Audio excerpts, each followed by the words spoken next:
I'm the state's lawyer.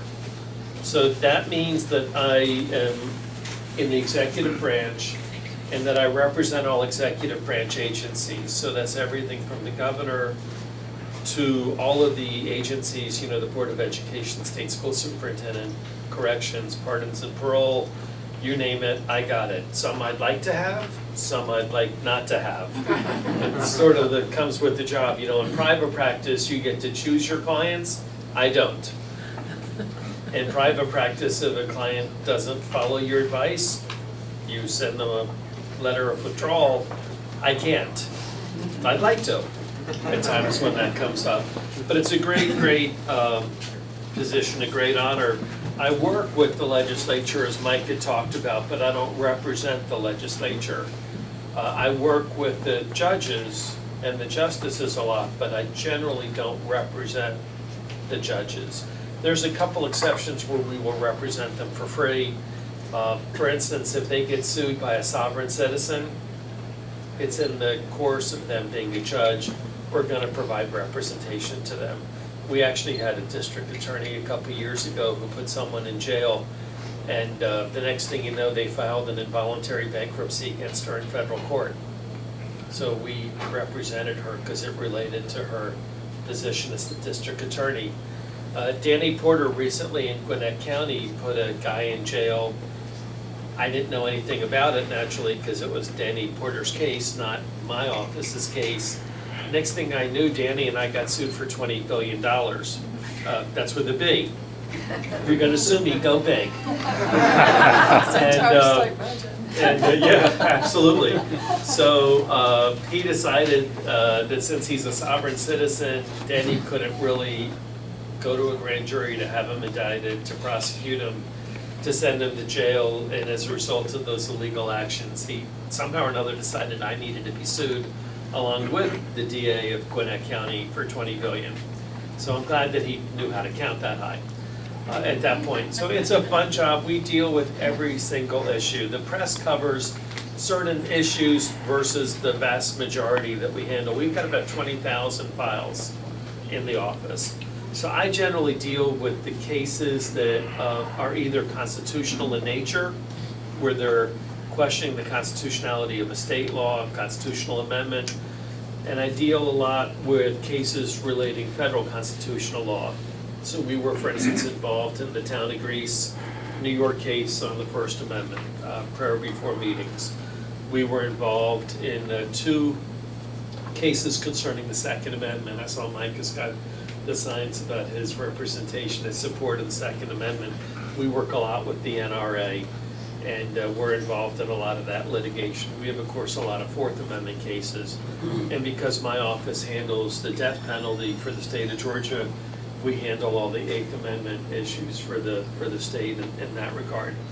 And then that includes cases that you just wake up one morning and you find out you're representing, like when the Department of Revenue is sued because of the decision whether or not they can have a particular license plate. They want printed on the license plate.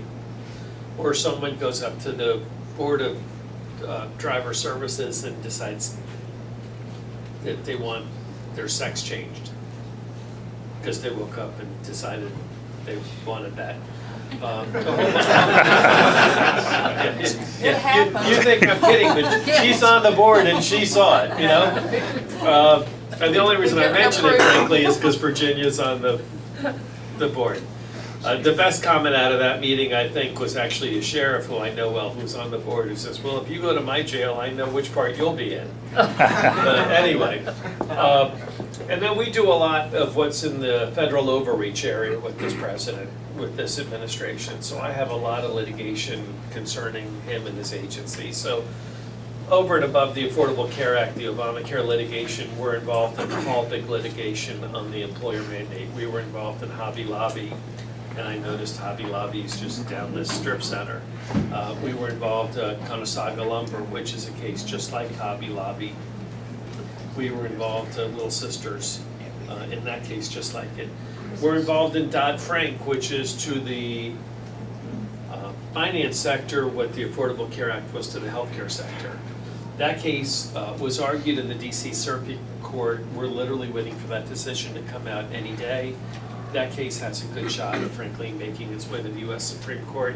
Georgia's one of 11 states in that lawsuit. The part that we question is what's called orderly liquidation authority. So that says the Secretary Treasurer can give a company notice that the government's going to take it over. And if they don't get a federal judge within 24 hours to disagree with them, to sign an order in contrast to the Secretary Treasurer, the government then owns that company. Totally at odds with Article 1, Section 8, Paragraph 4 of the Constitution on bankruptcies. The hearing is not public, the documents are not public. I didn't know we lived in a country where Congress could pass laws making processes such as taking over businesses not public. And that's why we're one of the 11 states there. We were involved in the Noel Cannon case where we wrote a brief in that regard dealing with recess appointments. We're involved in a lot of that stuff. Which leads to my next point, that I do have an opponent in November. And while you may not be familiar with his name, you probably know the name of his consultant, which is Robert Gibbs. So Robert Gibbs was the president's press secretary during his campaign, and he was his press secretary for his first term. So potentially being involved in a whole bunch of that litigation gave me a present, which is why my office senior staff is actually paying almost as much time now responding to open records requests as we're doing our job, because we are constantly getting these requests. The first request they gave us we told them would have been 378,000 emails. And if they really wanted to pay for that and have us look over all of them to make sure that we weren't including attorney-client privilege, work product, etc., we would, but how much did they really want to pay for that? So we get barraged every week with this one lady who works for Robert Gibbs' company sending me these open records requests.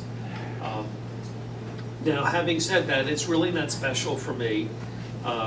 When Thurber Baker, my predecessor, ran for governor, they did the same thing to the office 4 years ago. But the problem is it then has my office not really practicing law and responding to attacks.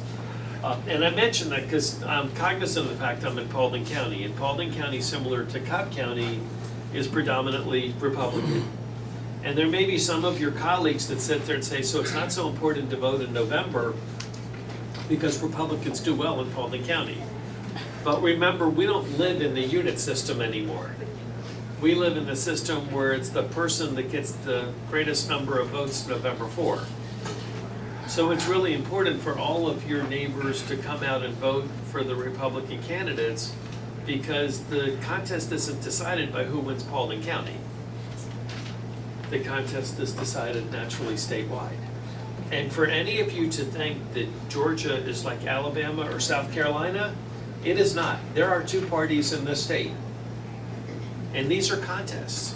You cannot take for granted that every constitutional officer come November 4 will be Republican as they are now.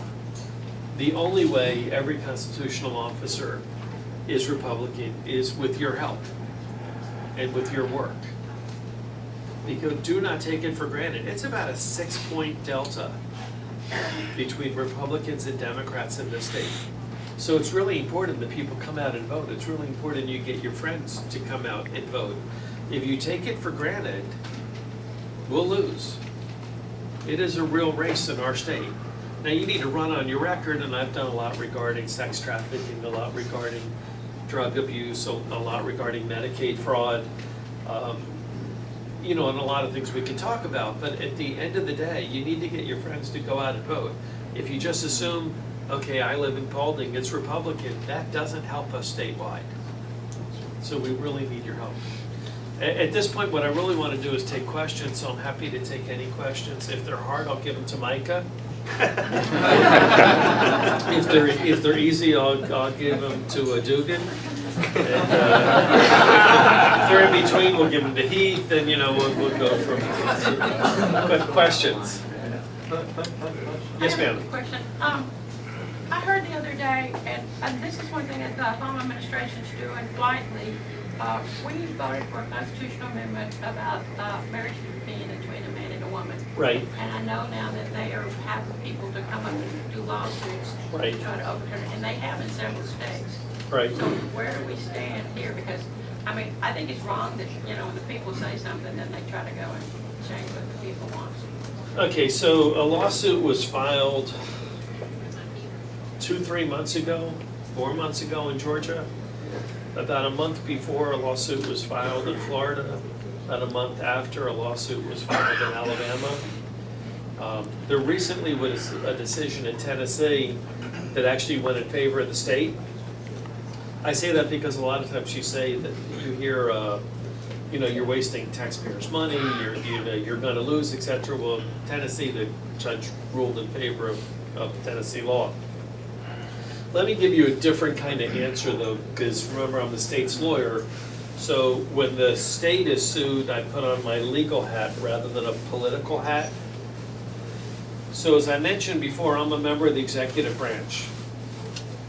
It's the executive branch's duty to defend the law and execute the law. It's the legislative branch that makes the law. And it's the judicial branch that determines the constitutionality of the law. Now, kids learn that in 8th grade or so. When the state is sued, I don't give my personal opinions on the issue because my personal opinions will end up being an exhibit in the briefs of the case. My job is to represent the state rather than myself. When I'm elected as the state's lawyer, I need to represent the state. So 4 years ago, if you would have asked me where I stood on that issue, I would have overtly told you. Now I overtly don't because I'm in a different capacity. For some state attorneys general to use discretion in which laws to defend and which not to defend, to me is a violation of their oath of office. You know, when I was sworn in 4 years ago on a really snowy, icy day, the oath didn't say, we want you to uphold and defend the laws of Georgia and the United States when you agree with them. So let me suggest to you that the legislature of Georgia passes some laws I disagree with. But my job is to defend Georgia law unless there is federal law that is pertinent and appropriate. So I'll give you an example. The legislature passed a bill last session to do drug testing for food stamp recipients. The food stamp program is a federal program. The statutes relating to food stamps overtly say states cannot restrict recipients based on things such as drug testing. So whether I agree or disagree with the law that they passed, it violates federal law, and it's a federal program. It's not a Georgia program, it's a federal program. So I wrote a letter that said you can't follow the Georgia law because it violates federal law. Unless you want to lose the $3 billion a year that goes with that program. At the time, some members of the right weren't really happy with me. But my job wasn't to make the left or the right happy, my job was to follow the law.